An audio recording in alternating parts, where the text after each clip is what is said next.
Berikut sumber yang kami gunakan itu dari BMC Chemistry. Di jurnal ini,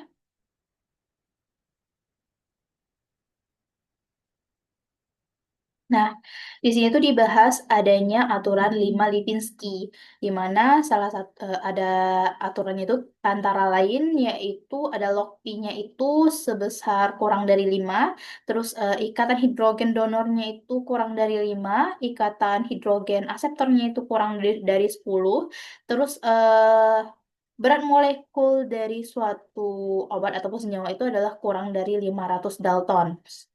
Dan juga di sini dikatakan juga bahwa TPSA-nya itu kurang dari 140, itu tuh menunjukkan bahwa bioavailabilitas oralnya itu baik.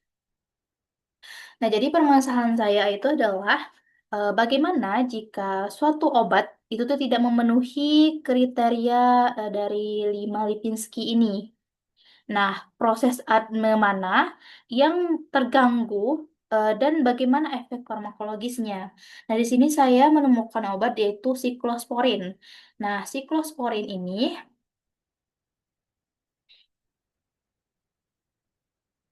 nah, siklosporin ini adalah obat yang sangat lipofilik dan penyerapan oralnya itu sangat lambat. Dan dia juga tidak lengkap di mana bioavailabilitasnya itu hanya berkisar antara 10 hingga 89%. Nah, ini sesuai dengan karakteristik dari siklosporin ini, di mana dia memiliki berat molekul sebesar 1202,6 gram per mol atau setara dengan 1202,6 Dalton.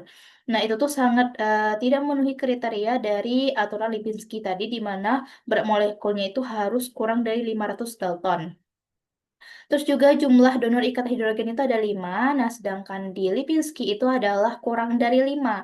Nah, sedangkan untuk penerima ikatan hidrogen, jumlah penerima ikatan hidrogen ini atau aseptor itu tuh adalah sebanyak 12. Sedangkan untuk aturan dari Lipinski itu, yaitu dia harus di bawah 10.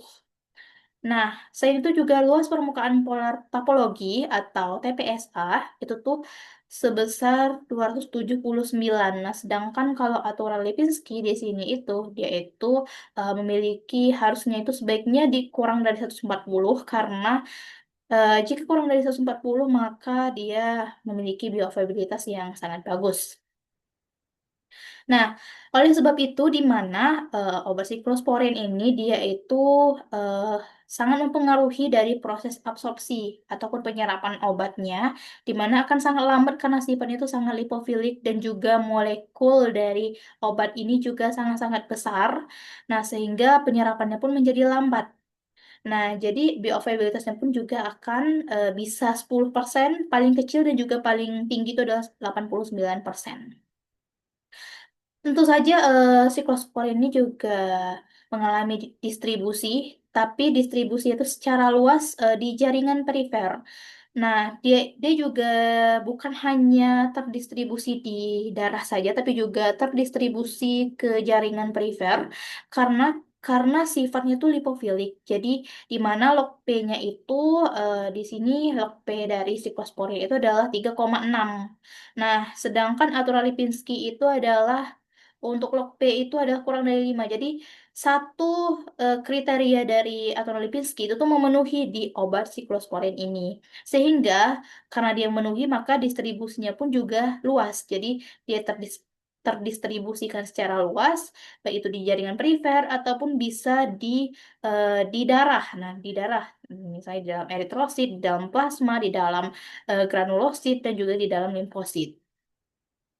Akan tetapi, siklospor ini dia juga mengalami metabolisme yaitu di hati melalui jalur CYP3A, di mana hasil metabolitnya itu nantinya akan diekskresikan dalam bentuk empedu. Jadi secara umum rata-rata obat secara oral itu biasanya akan diekskresikan melalui ginjal dalam bentuk urin, tapi tidak dengan obat siklosporin ini. Dia diekskresikan dalam empedu dan nantinya bisa juga dikeluarkan melalui feses.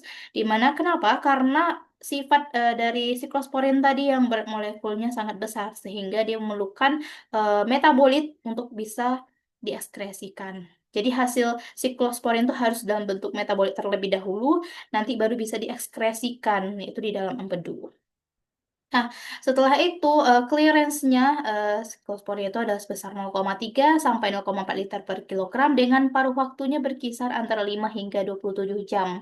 Di mana kenapa obatnya ini bisa sampai 27 jam? Karena dari sifat siklosporinnya tadi, karena berat molekulnya besar, terus juga dari jumlah donor ikatan hidrogennya itu lebih besar juga, penerima ikatan hidrogennya pun juga lebih besar, dan juga luas permukaan dari obatnya pun juga lebih besar, sehingga absorpsinya pun juga tidak baik, dan juga sifat lipofiliknya itu sangat-sangatlah melebihi standar yang ditentukan berdasarkan Lipinski tadi. Nah, makanya membutuhkan waktu yang cukup panjang untuk bisa bekerja di dalam tubuh karena dari sifatnya yang lipofilik. Nah, tentu saja obat ini juga dipengaruhi oleh beberapa kondisi fisiologis dari tubuh. Nah, misalnya di sini juga dibahas. eh, nah, pada waktu pasca operasi, di mana eh, adanya penurunan clearance yang signifikan pada saat selama pasca operasi. Nah, di mana dia juga bisa mengalami peningkatan. Dia akan mengalami peningkatan laju penyerapan siklosporin atau absorpsi dari siklosporin jika diberikan pada pasien transplantasi ginjal untuk orang dewasa. Nah, dan juga bisa sangat sedikit untuk absorpsinya ataupun penyerapannya pada daerah tertentu seperti duodenum atau di bagian usus dan juga dipengaruhi oleh fungsi dari gastrointestinal atau fungsi lambung yang ada di dalam tubuh. Nah, jadi obat ini akan menghasilkan efek farmakologi sesuai dengan indikasi, hanya saja kerja obat itu akan berbeda-beda sesuai dengan kondisi fisiologis setiap individu, baik itu dalam segi absorpsinya atau dari distribusinya, metabolismenya, atau bahkan dari ekskresi ataupun eliminasinya. Menyesuaikan dengan kondisi fisiologis dari tubuh dari masing-masing individu.